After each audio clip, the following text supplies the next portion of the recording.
Tengan todos muy buenas tardes.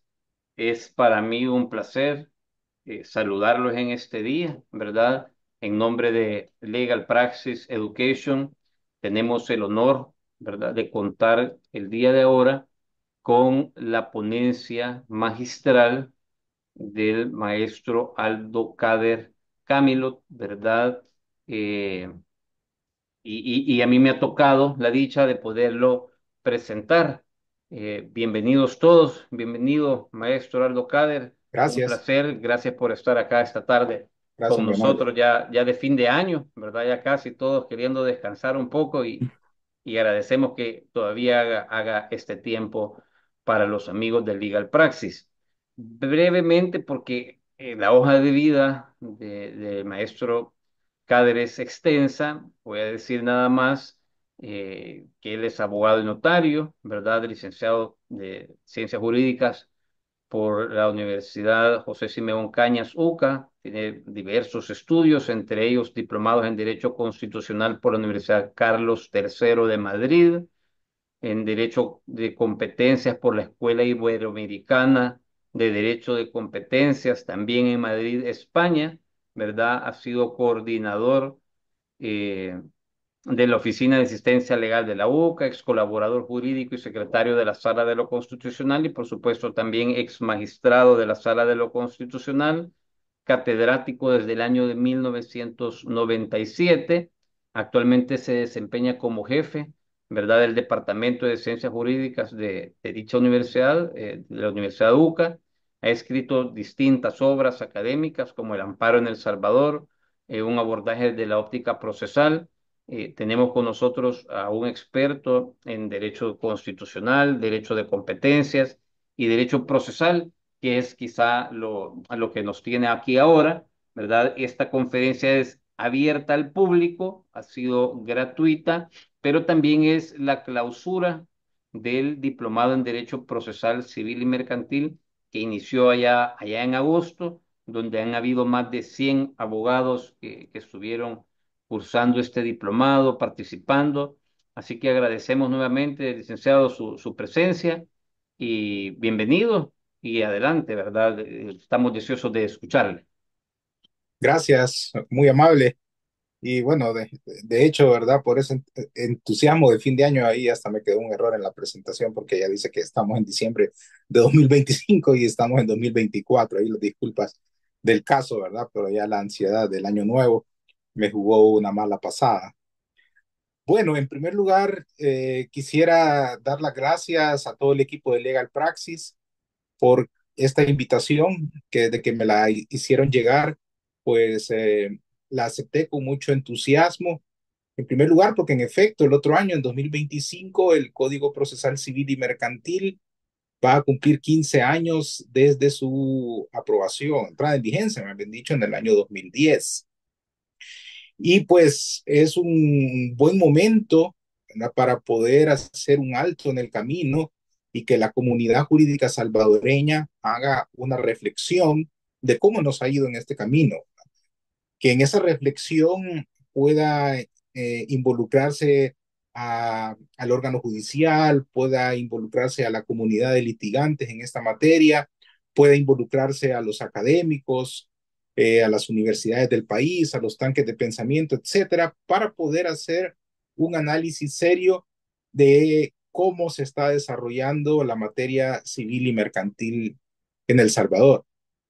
Yo me ponía a pensar, ¿verdad?, que como conferencia de cierre de este interesante diplomado que han cursado con Legal Praxis, pues se me vino a la mente poder hacer una reflexión académica y práctica sobre, al menos por cuestiones de tiempo, el libro primero del Código Procesal Civil y Mercantil. Y así pues poner de manifiesto algunas cosas que pudieran llegar a reformarse o a reforzarse en este esfuerzo. Y por ende, como les digo, vamos a pasar por este libro primero en algunas de sus partes más importantes, haciendo un esfuerzo de poner lo bueno y lo malo que puede tener este libro primero. Bueno, tal vez les llamará la atención y decir, bueno, habla de lo malo y algunos tal vez sabrán que yo formé parte de la comisión redactora del Código Procesal Civil y Mercantil, pero sí, es decir, como toda obra humana, sale a la vida en 2010, se aprueba en 2008, sale a la vida en 2010, pero no es una obra que salió perfecta, ¿verdad? Como toda obra humana es imperfecta, tuvo errores y esos errores hay que corregirlos. En la práctica también se han encontrado muchos más errores, vacíos y de eso vamos a platicar. Aunque también cosas buenas, cosas, pasos adelante que se han dado en la materia procesal civil y mercantil. Bueno, entonces arrancamos. En la siguiente lámina eh, hago solo un pequeño contexto, ¿verdad? Que ustedes ya sabrán, ¿verdad? Que teníamos nosotros un código de procedimientos civiles que tenía aproximadamente 125 años, un código que fue aprobado a finales de 1881 para entrar en vigencia en enero de 1882 y pues ya tenía mucho recorrido, ¿verdad? Una ley procesal, cuando la comisión redactora la hace, puede visualizar que esté vigente para los siguientes 30, 40 años. Eso es un poco lo que la técnica legislativa señala. Sin embargo, ya teníamos una ley procesal que estaba por cumplir 125 años y claro, pues se vio la necesidad de modernizar porque como ustedes bien saben, pues si bien tenía algunas cositas positivas el código, pero también muchas cosas deficientes. Y sobre todo el tema de la lentitud de los procedimientos, la manera en cómo el juez ejercía esa su labor de administrar justicia, en, digamos, la dificultad que había de impulsar los procesos de oficio versus el principio dispositivo malentendido en esa época de que no se podía mover el juez si las partes no se lo podían, solo por mencionar algunos ejemplos. Además, o amén de que tenía también algunas inconstitucionalidades al confrontarlo con la Constitución de 1983, que es la vigente. Por ejemplo, al juez se le amarraba mucho al momento de valorar las pruebas. Y si le decían cosas como, mire, si la parte actora presenta dos testigos y la parte demandada presenta dos testigos, usted juez no va a decidir conforme a su criterio. Hay un empate y la ley le decía, mire, señor juez, usted va a tomar aquellos testigos que sean de mejor fama. O si no se presentaban de manera igual el número de testigos, sino que alguien presentó tres testigos y el otro uno, era como un partido de fútbol. El que presentó tres pues ganó al que presentó uno. Aunque para el juez esos tres testigos no hayan sido muy buenos y sí haya sido bueno un testigo que presentó la otra parte. Pero había muchos problemas, muchas deficiencias de esa naturaleza. Y por lo tanto, se tomó la decisión, la Corte Suprema de Justicia, ahí por el año 2000, que se comienza a pensar en la idea de hacer un nuevo Código Procesal Civil y Mercantil, que pues tuvo su aprobación legislativa en el año 2008. Es decir, fueron 8 años pues, de trabajo de la comisión redactora, revisora, de consultas, de apoyo con consultores internacionales, profesores internacionales de Derecho Procesal Civil de España, de Uruguay, para que al final se aprobara en 2008 y entrara en vigencia a mediados del año 2010. Este es un código que no se sacó de la manga, es un código inspirado en modelos internacionales, como el uruguayo, que tiene el Código General del Proceso de 1989, España, la Ley de Enjuiciamientos Civiles y Mercantiles, la nueva Ley de Enjuiciamientos Civiles y Mercantiles del año 2001, y algunas reglas del derecho anglosajón que son muy versátiles en materia probatoria. Y todo esto basado o extraído del Código Procesal Civil Modelo para Iberoamérica, que fue creado en 1988. Es decir, pues la estructura madre del Código Procesal Civil y Mercantil del Salvador nace de este Código Modelo de 88 del Instituto Iberoamericano de Derecho Procesal, liderado por el maestro Enrique Vescovi. Dicho esto, pues hay una pregunta aquí clave, ¿verdad? Si estamos mejor que antes, si estamos peor, si es perfecta su regulación. Y yo creo que estamos mejor que antes, pero no es perfecta su regulación. Hay que dar los pasos necesarios para mejorar aquellas cosas que hay que mejorar. Y a veces cosas no solo de la normativa en sí, sino las cosas que rodean a la normativa.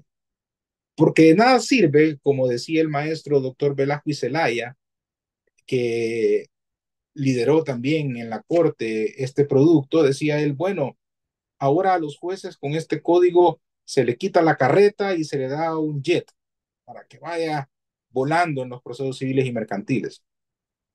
Yo después hablaba y con alguna pena le hacía alguna acotación al doctor Velasco Zelaya y decía, bueno, eso está bien, es cierto, pero de nada sirve que al juez se le haya quitado la carreta, es decir, el viejo código, y se le haya dado un jet de última generación, el nuevo código, si por ejemplo ese jet solo le caben 15 personas y lo metemos con 3.000 personas, pues ese jet obviamente no se va a despegar nunca, ¿verdad? O si a ese jet no le echamos gasolina.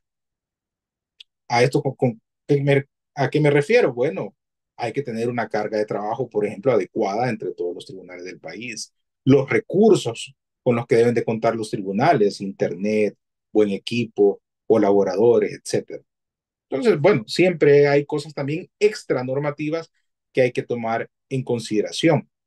Pero pues sí, estamos mejor que antes.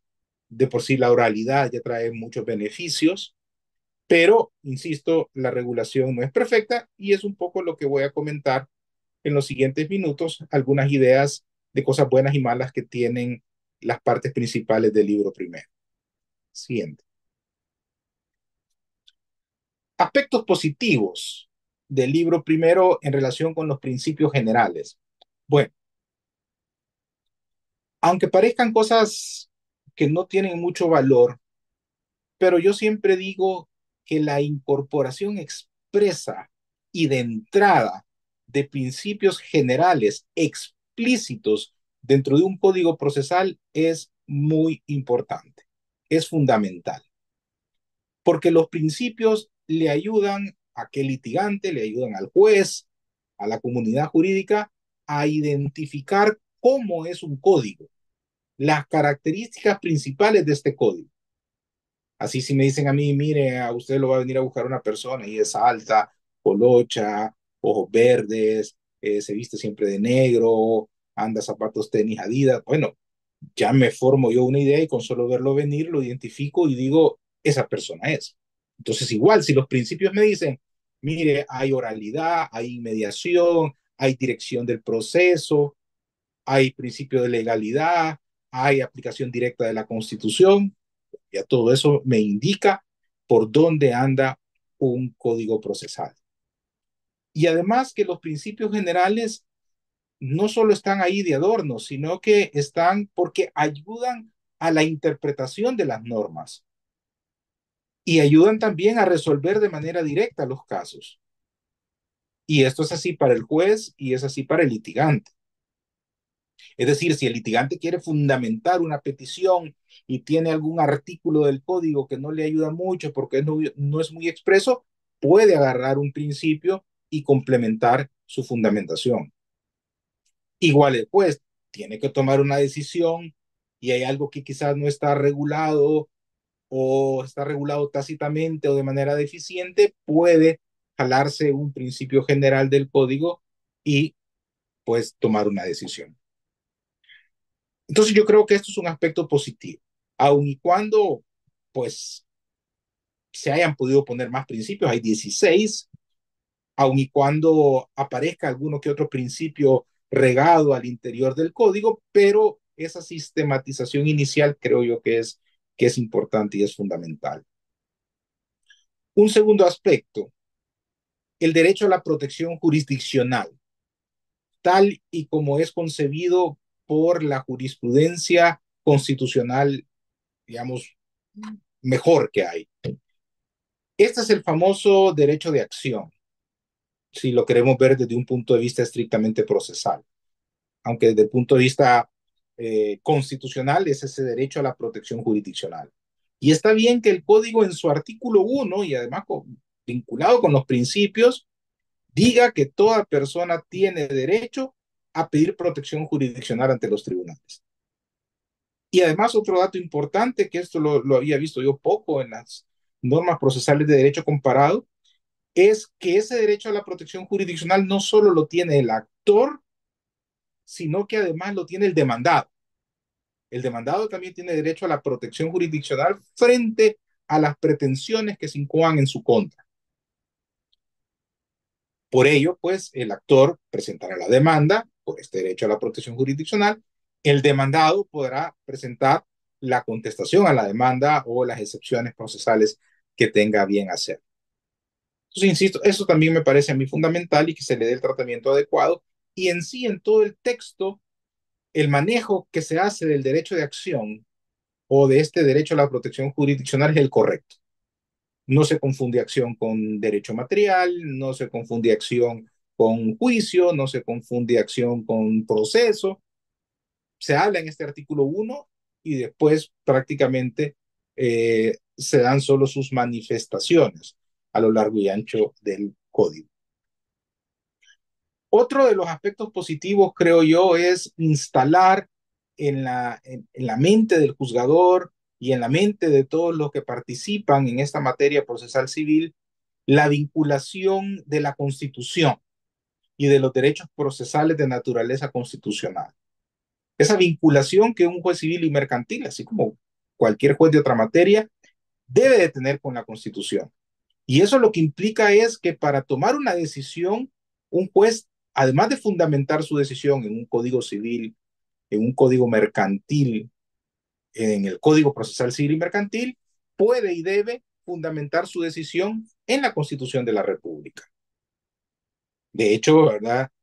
Claro, en un primer momento el juez busca la solución en el código. Si no encuentra la solución expresa, pasa a interpretar. Si no logra interpretar, pasa a hacer analogía. Si no logra hacer analogía, tendrá que pasar a hacer aplicación directa de la Constitución de la República. Y esto es clave porque hace 20, 30 años atrás, si alguien llegaba en casación, por ejemplo, y decía, mire, vengo a pedir casación porque no me emplazaron y por lo tanto se violó el artículo tal del código y se me violó mi derecho de audiencia y defensa, automáticamente le rechazaron la casación. Porque decía, ah, no, esto es materia de amparo constitucional, aquí en casación no vengan a presentar ningún argumento constitucional. Este principio intenta romper con esa tradición por aquella idea también que todos conocemos, ¿verdad? Que todos, al final de cuentas, todos los jueces del órgano judicial son jueces de la Constitución. Un cuarto aspecto que quería resaltar, pueden haber más, ¿verdad? Pero por cuestión de tiempo, a resaltar acá un cuarto aspecto, es la introducción del principio de inmediación procesal. Siempre cuando se habla de los principios de procedimiento, uno de los primeros que sale es, bueno, que el legislador tiene que decidir entre oralidad versus escritura y en su libertad de configuración tomar una decisión. Pero también debe tomar una decisión entre la mediación y la inmediación. Y es importante y es coherente que el legislador acá en el código haya tomado una decisión en relación con la inmediación procesal y que el juez obligatoriamente tenga que presidir las audiencias o pena de nulidad y que el juez tenga que presidir una inspección judicial, la declaración de un testigo, etcétera, etcétera, etcétera. Por eso yo siempre hago la broma de que los testigos, ¿verdad?, están subiendo de valor. Las acciones de los testigos ahora aumentan. Porque antes era que uno agarraba el expediente y decía, ah, bueno, vamos a analizar, no vamos a dictar sentencia. Aquí viene la declaración de un testigo, pasemos esto. A otro testigo, pasémoslo.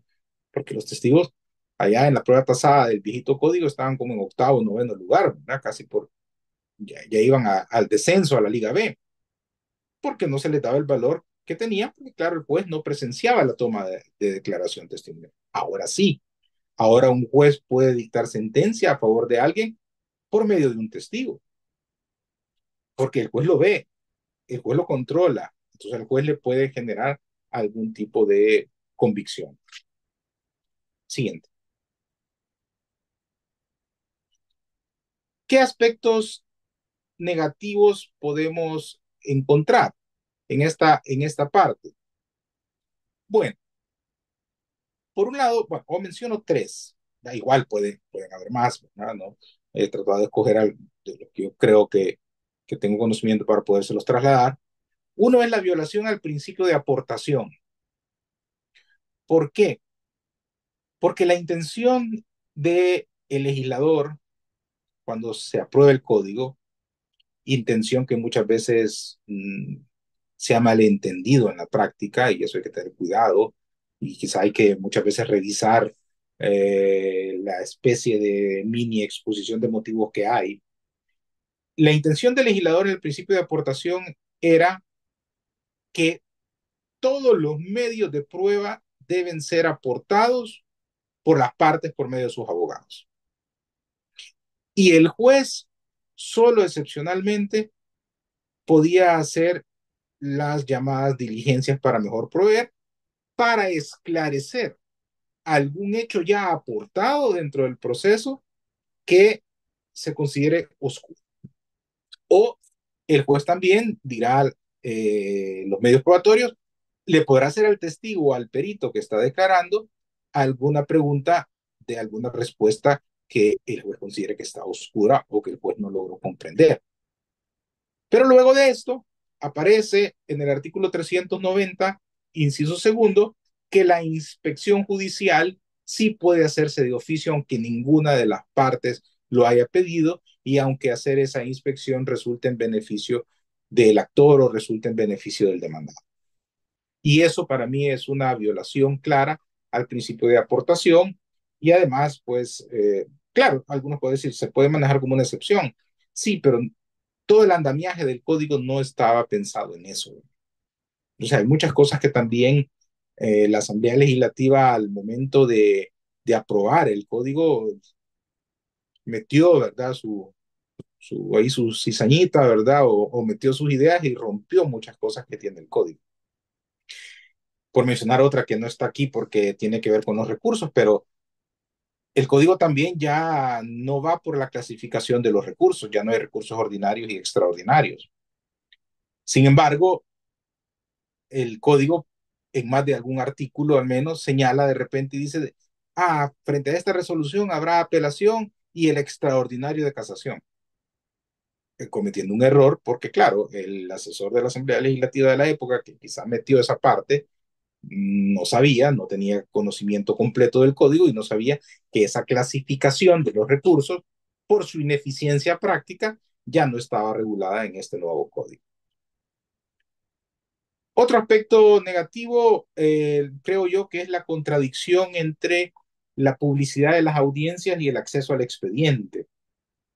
Porque, por un lado, se regula de que las audiencias son públicas. ¿Y eso qué implica? Bueno, que cualquier persona puede entrar a ver estas audiencias. Y por otro lado, se restringe el acceso del expediente a solo aquel que demuestre algún interés jurídico procesal relevante. Más o menos así dice el código. Entonces uno dice, bueno, si en las audiencias, que es el corazón del proceso, yo me puedo dar cuenta de los asuntos más cruciales del caso, de declaraciones, de comentarios en relación con prueba documental, pero por otro lado no puedo tener acceso al expediente, para mí es una contradicción. No estoy diciendo, ¿verdad?, ni libertad del expediente, ni libertad de las audiencias, solo estoy planteando en que es un tema que es difícil de encontrar el equilibrio, pero en todo caso hay que regularlo de manera, digamos, similar. Y además que esto en la práctica tiene muchas deformaciones, porque si uno llega a un tribunal civil y mercantil y que quiere ver una audiencia, muchas veces los jueces le dicen no a uno o le dicen no hay espacio porque no tienen ni sillas donde pueda sentarse el público, porque tienen salas de audiencia muy pequeñas. Y el acceso al expediente, pues sí, muchas veces con el viejo criterio de usted es abogado, no, entonces no se lo presto. Y si usted es abogado, depende, ¿verdad? ¿Cuál es su intención de verlo? Entonces, es un tema también que creo yo que hay que mejorar. Y un tercer aspecto que creo yo también fundamental es que falta expresamente regular la unidad del proceso, el principio de unidad del proceso. ¿Esto qué significa? Significa ver al proceso como un todo en sus tres grados de conocimiento y en sus dos instancias. Y que así se diga claramente y que se establezca cuál es la implicación de ver al proceso como un todo y no que cada instancia se vea como una isla. Esto, por ejemplo, tiene implicaciones prácticas en temas de comunicaciones procesales, porque a veces si yo no aporto un nuevo lugar para oír comunicaciones procesales en una apelación que está en la misma circunscripción territorial de donde yo estuve en la primera instancia, en la Cámara capaz me meten tablero. Y uno dice, bueno, ¿y por qué me mete tablero si en primera instancia yo tengo señalado lugar para oír notificaciones y me han encontrado y estamos en la misma circunscripción territorial? Ah, no, pero es que eso fue en primera instancia. Aquí estamos en apelación, aquí es otro mundo. Esas son las consecuencias de no ver al, al proceso como un todo. Yo creo que este principio es importante y creo yo que falta. Siguiente. En cuanto a la actividad procesal, que está regulada también en el libro primero y que el libro primero tiene mucho que hablar y muchos artículos sobre la actividad procesal. Algunos aspectos positivos. Yo creo que uno de ellos es la regulación clara que ahora hay de el conteo de plazos en días hábiles, superando, ¿verdad?, los grandes problemas y los grandes dolores de cabeza que existían antes, porque antes se contaban los días calendarios y entonces ahí venía el lío de qué pasa si cae sábado, qué pasa si cae domingo, qué pasa si estaba cerrado el tribunal porque eran las fiestas patronales del juzgado, de la localidad, etcétera. Ahora, al contarse de días hábiles, ese problema prácticamente ha desaparecido. Y me parece eso que es muy bueno y que hay que resaltar. También el establecer, es cierto, con una regulación muy escasa, pero al menos sí puntualmente uno a uno, los posibles tipos de emplazamiento que puedan haber. Así el código habla de el emplazamiento, claro, a una persona natural o jurídica, que es como lo más usual, pero después empiezan a ver los casos especiales. El emplazamiento de un menor de edad, el emplazamiento al Estado, el emplazamiento de una persona que está fuera del país, el emplazamiento de alguien que no esté domiciliado en el país, el emplazamiento de alguien que se sepa que está en el extranjero y no se tenga la dirección, o en el caso que esté en el extranjero, pero sí se tenga la dirección. Son casos que ahora se abordan y que me parecen a mí también rescatarlo como aspecto positivo. También esto del emplazamiento, el hecho de que ahora la regulación para quien pueda recibir a nombre del demandado la documentación respectiva sea ahora una regulación más amplia. Porque antes era, bueno, si no está el demandado, los documentos del emplazamiento se le dejará a su mujer, hijos, socios, dependientes o criados, decía la ley vieja. Y claro, esa ley vieja además partía de que el emplazado era el hombre y que quien estaba en la casa era la mujer. Hoy se sabe que no es así, ¿verdad? La mujer también trabaja y a veces puede hacer incluso al revés. Van a tener que ir a buscar a la mujer emplazada y va a salir su hombre. O incluso también en las relaciones del mismo sexo. Y por ende ahora eso es positivo que se deja abierto y solo dice algo así como, mire, lo podrá recibir cualquier persona que esté en la casa, por ejemplo, que sea mayor de edad, que esté en pleno uso de la razón y que tenga algún tipo de vínculo, ¿verdad?, con la persona que ha de ser emplazada. Un segundo aspecto positivo, las audiencias virtuales. Aunque eso no fue creación inicial, ¿verdad?, del legislador en el año 2010, cuando esto entró en vigencia, sino que fue promovido por la pandemia del COVID. Yo creo que hay que resaltarlo porque se le exigió al código que dijera algo sobre estas audiencias virtuales. Todo el mundo, ¿verdad?, empezó a exigir en la comunidad jurídica y sobre todo en el órgano judicial que el código dijera algo. yo creo que el código hubiera podido salir adelante sin reforma, porque el código solo habla de realizar audiencias, es decir, habla de un género. De, interpretativamente hubiéramos podido sacar las especies. Pero bien, ¿verdad? Todo el mundo se sentía más seguro al generar algún tipo de reforma. Entonces, el legislador consideró a bien sacar reformas en los artículos 203A y siguientes que establecieran al menos lo mínimo que tiene que llevarse en las audiencias virtuales. Lo positivo aquí, creo yo, es que se han dejado de manera permanente, porque hace un par de años yo hice un estudio comparado, México, Colombia, Argentina, España, y en algunos de estos países se dejaron solo coyunturalmente por el tema de la pandemia, pero una vez superada la pandemia del COVID, pues desaparecía la posibilidad de hacer una audiencia virtual. Yo creo que dejarlas, y siempre así como excepcionales, pero dejarlas es bueno, porque por ahí puede venir otra pandemia, que es la viruela del mono, que no sé qué, que no sé cuánto. Bueno, ya tenemos la regulación. Lo que hace falta, ¿verdad? Lo que estamos viendo en otros países como Colombia, que ahora hay abogados ingeniosos que de repente están pidiendo que las audiencias se hagan por medio de metaverso. Yo todavía no tengo muy claro cuál es la ventaja que puede otorgar el metaverso frente a la audiencia virtual, llamándole así, ¿verdad? La que se hace en línea vía Zoom, vía Teams. Bueno, el metaverso podrá ser un poco más entretenido, ¿verdad? Porque ahí están los muñequitos y los avatars, y pues no tengo que encender mi cámara, y yo puedo estar en pijama, pues entro a la audiencia, puedo estar en el mar y entro a la audiencia.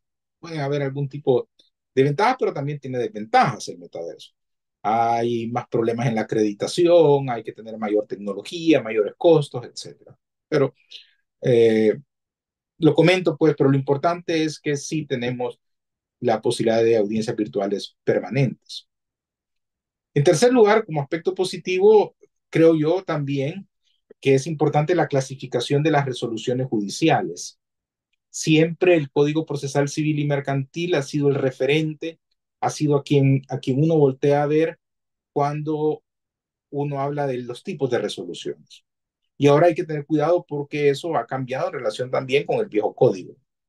Ahora tenemos decretos, autos simples, autos definitivos y sentencia, así sin adjetivo.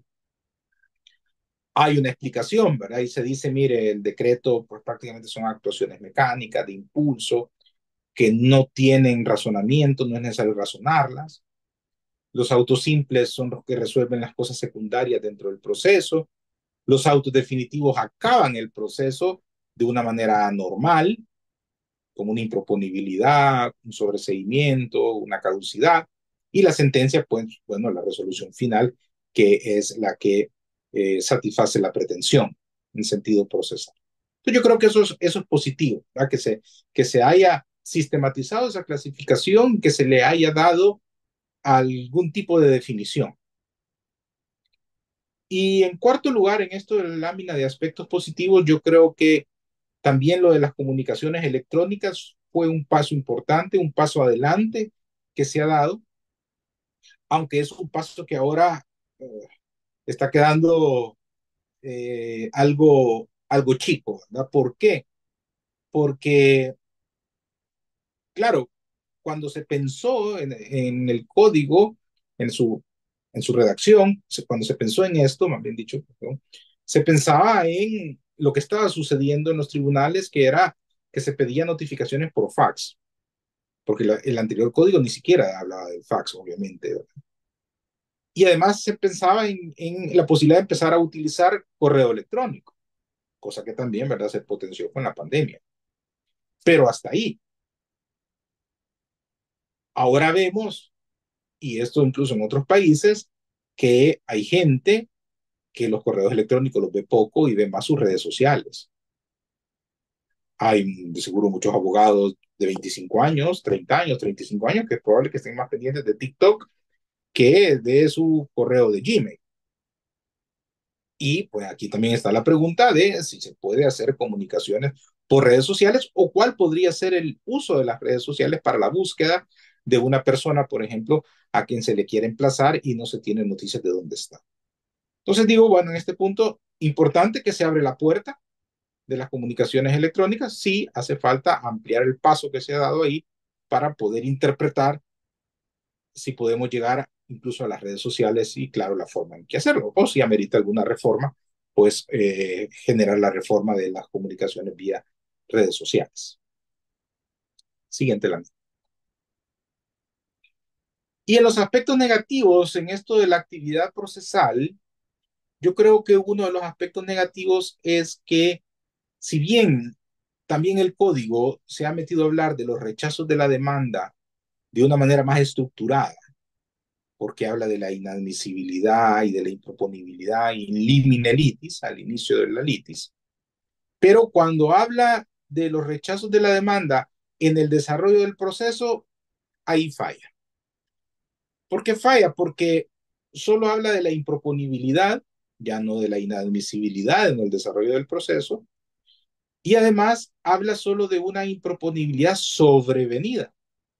Y eso da la idea de que algo apareció dentro del proceso y que genera que la improponibilidad se dé. Cuando en la mayoría de casos la teoría nos indica y la práctica que muchas veces la improponibilidad es latente desde el inicio, ahí estaba, pero el juez no la logró apreciar. Tuvo duda, admitió a trámite la demanda y después, ya con certeza, emite la improponibilidad, que sería una especie de improponibilidad, ¿verdad?, en el desarrollo del proceso. Pero no es porque sobrevino algún elemento probatorio que hizo que el caso se volviera improponible.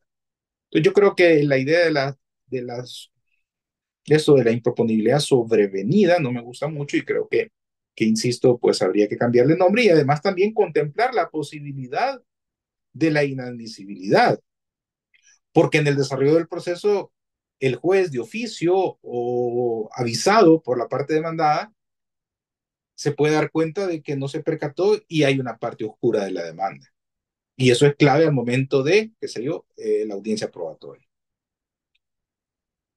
En línea un poco con esto, un segundo aspecto que creo yo que es negativo, falta un poco, es la ausencia de sistematización adecuada de las terminaciones normales anticipadas del proceso. Pero fíjense bien, digo normales anticipadas. ¿Por qué? Porque claro, la normal es la sentencia. Las anormales, como la improponibilidad, caducidad, desistimiento, estas son siempre anticipadas. Pero también hay casos de normales anticipadas, es decir, que la sentencia, que sería la terminación normal, se anticipa o, dicho de otra manera, llegamos más rápido a la sentencia.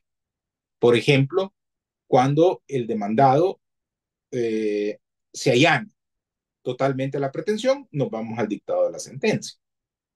O, por ejemplo, cuando ninguna de las partes propone medio probatorio, nos vamos a la sentencia de una sola vez. O cuando se propone medios probatorios, pero estos solo son documentales. Al ser documentales, el juez los puede analizar fuera de audiencia, no necesita convocar a las partes a una audiencia, entonces nos vamos de un solo al dictado de la sentencia.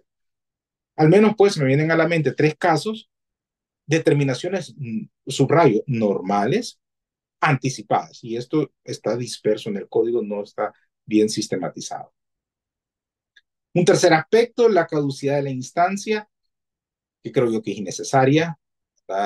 Yo sé que es muy famosa la caducidad, a muchos juzgadores le gusta, pero yo siempre me pregunto y digo, en un proceso de oficio, en un proceso en donde el principio el principio dispositivo o el principio de disposición indica que las partes no disponen del trámite procesal, solo disponen de su derecho material, ¿cómo va a operar la caducidad de la instancia? Y bueno, yo recuerdo que esto se lo preguntaba al profesor Moreno Catena, que fue asesor también en la comisión redactora, y él me decía, no, hombre, ahí que quede, me decía, por cualquier caso que surja. Bueno, al final se dejó la caducidad y se le inventó un caso para justificarle su salario dentro del Código Procesal Civil y Mercantil. Y es un caso que habla algo así de que las partes llegan a decir al juez que se están arreglando y que por favor suspende el proceso, y viene el juez y suspende por 3 meses el proceso. Llegan los 3 meses y las partes ni se asoman al tribunal. Entonces viene el código y le dice al juez, ahí quédese, y si ya llegan los 6 meses, caduque. Supuesto de caducidad que también está malo, ¿verdad? Porque primero, ¿por qué suspender el proceso para que las partes vean si se arreglan privadamente? Si el proceso no va a durar un mes, el proceso va a durar 3 años, pues que las partes se arreglen y el proceso ahí avance. Vale. O en todo caso, le piden que se suspenda el proceso. Bueno, se suspende. Llegan los 3 meses y las partes ni se asoman al tribunal, el juez entonces continúa de oficio el caso. Pero bueno, ahí está el caso, ¿verdad? Yo creo que yo por eso critico la caducidad de la instancia. Con el viejo código, pues sí, funcionó, y se sacaron muchos casos que estaban ahí detenidos por falta de impulso, pero eran otros los principios. Finalmente, en estos aspectos negativos, tal vez comentar también vacíos que hay en la regulación de sujetos procesales. Sobre todo me preocupa a mí un poco el caso de los terceros en la fase declarativa de los procesos, porque sí encontramos nosotros la referencia a los terceros, y sobre todo los terceros opositores de pago o de dominio, los encontramos, pero en la fase de ejecución forzosa, en el libro quinto. Pero ustedes bien saben que un tercero puede llegar y meterse, ¿verdad?, en la fase cognoscitiva del proceso, en la fase declarativa del proceso, y no solo en etapa de ejecución. Entonces ahí creo que hay un problemita. Y también creo yo que hay otro problema porque las excepciones procesales no se han regulado con ese nombre, quedan ahí dispersas como alegaciones de otra naturaleza, y además algunas de ellas que son típicas o tradicionales, como la excepción de falta de competencia, no se establece qué va a pasar si alguien, en vez de contestar la demanda, alega una falta de competencia, que se dio en razón del territorio o en razón de la materia, y el juez en la audiencia preparatoria se la rechaza. Y entonces uno se pregunta, bueno, está bien, me la rechazó, ¿y ahora qué viene? Tendría que venir la contestación de la demanda, porque yo antes llegué a contestar la demanda sin contestarla, alegando la excepción. Eso, por ejemplo, no está regulado en el código. Sí está regulado el hecho de hacer uso de la excepción, no llamada así, sino que simplemente, quizá por medio de la improponibilidad de la demanda, alegar que la demanda es improponible por falta de competencia.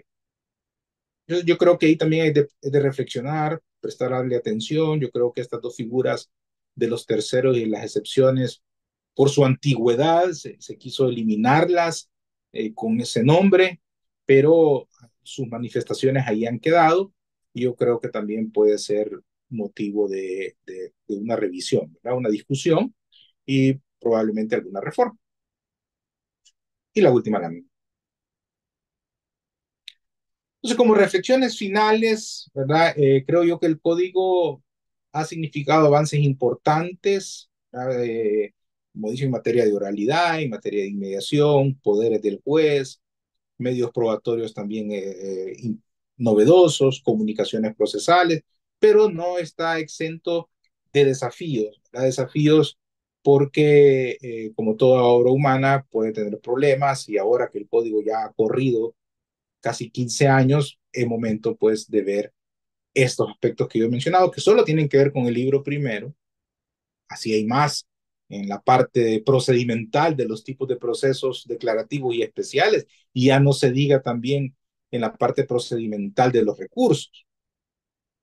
Entonces ahí hay donde hay tela que cortar, como decimos, ¿verdad?, para poderle hacer mejoras al código. Hay necesidad de actualizaciones, ¿verdad?, para cerrar esos vacíos y garantizar mayor coherencia interna dentro del código, porque dejarlo solo a la jurisprudencia es bastante complicado. Yo revisaba hace poco un código procesal civil y mercantil del CNJ que tiene jurisprudencia. Creo que la recopiladora es la señora juez Patricia Ivonne Inglés Aquino. Y claro, ¿verdad? Había jurisprudencia, pero muy pocos artículos. Probablemente ahora, si se hace un documento como ese, haya en más artículos jurisprudencia, que explica esos artículos, pero el código tiene 700 y tantos artículos que es difícil que de todos sus supuestos o de todo el articulado y de todos sus incisos nosotros podamos encontrar jurisprudencia que haga algún tipo de aclaración. Habida cuenta además que la jurisprudencia en primera instancia y en apelación no es vinculante erga omnes solo a las partes y en casación a menos que se forme la doctrina legal, pues y si no tampoco, ¿verdad?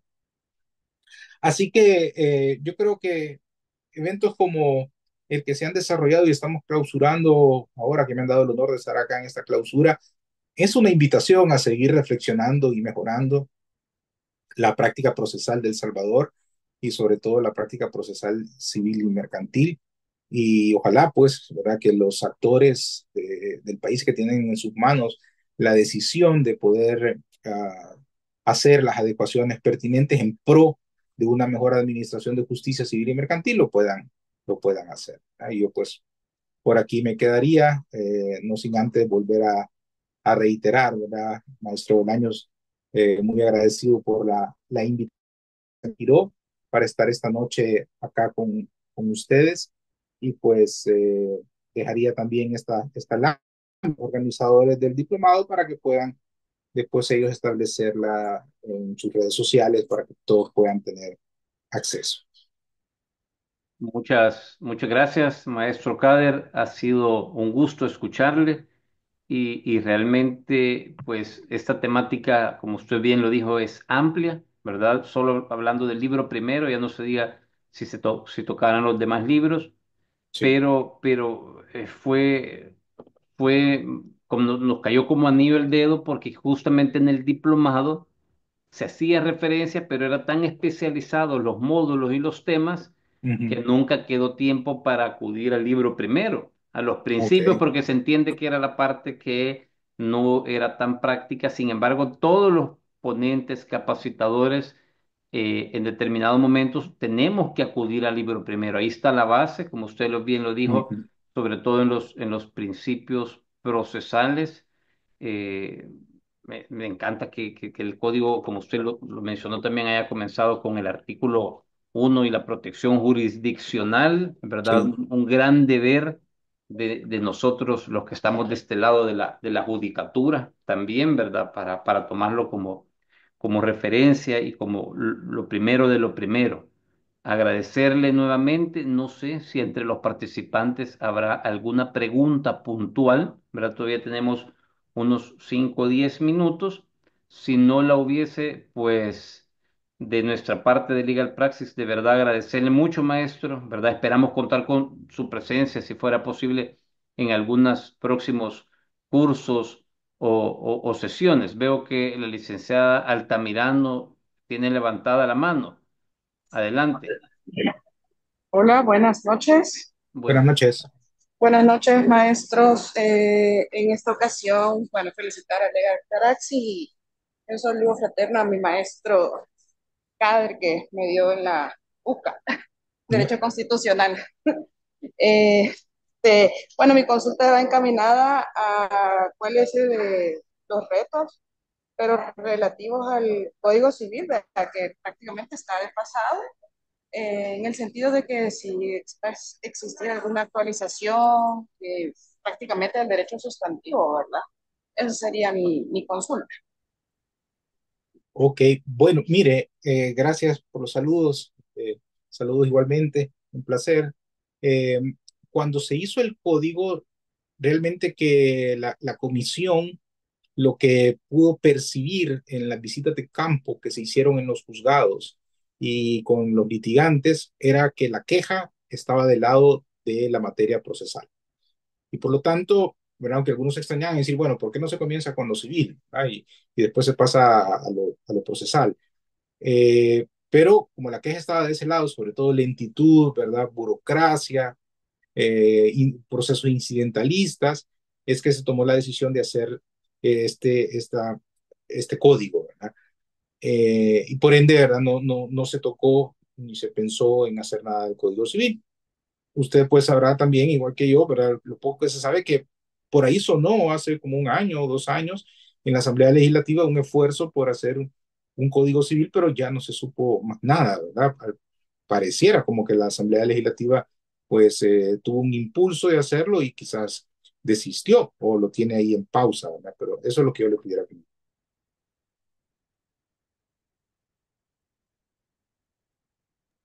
Muy bien, muchas gracias, maestro. Además de la licenciada Altamirano, no sé si hay alguien más que desea hacer alguna pregunta, algún saludo para el maestro. Pueden levantar la mano, escribir al chat también. Si no hay nada más, no nos resta más que agradecerles. Eh, También aprovechar este espacio para felicitar a todos. Eran más de 100 abogados, ¿verdad? Los que estuvimos por 4 meses en este diplomado, eran 5 módulos, 5 cursos complementarios, más de 10 capacitadores, e invitarlos porque se nos quedó una materia que es bien importante pendiente, que es ya la práctica en audiencias y es las técnicas de litigación oral, Ujú. ¿verdad? Y hoy que está no tan de moda, pero cómo se ve la necesidad de apoyarse de la argumentación jurídica, ¿verdad? No solo aprender de técnicas, sino que las falacias, los tipos de argumentos, etcétera, y del razonamiento probatorio, hacia dónde va caminando con los estándares de prueba, ¿verdad? El mundo procesal y el mundo de la valoración de prueba. Entonces, hacer la invitación desde ya para al inicio del próximo año un nuevo diplomado en técnicas de litigación oral, en el cual no se enfocará únicamente en interrogatorio directo, contrainterrogatorio, objeciones, alegatos finales, sino que incorporará ya estos matices también de razonamiento probatorio y argumentación jurídica para tratar de ser lo más completo posible al momento de la participación del abogado, pero también del juez, ¿verdad? Hay que decirlo que el juez necesita mucho de argumentación jurídica, razonamiento probatorio y, ¿por qué no?, técnicas de litigación oral. No me Ujú. extiendo, aquí hay saludos, hay Sí, agradecimientos, nada gracias. más, ¿verdad? Para usted, maestro. Así que, nuevamente, muchas gracias. Pasen feliz noche todos y nos estaremos viendo en futuras ocasiones, primero Dios. Que Dios les bendiga a todos. Muchas gracias. Buenas noches a todos.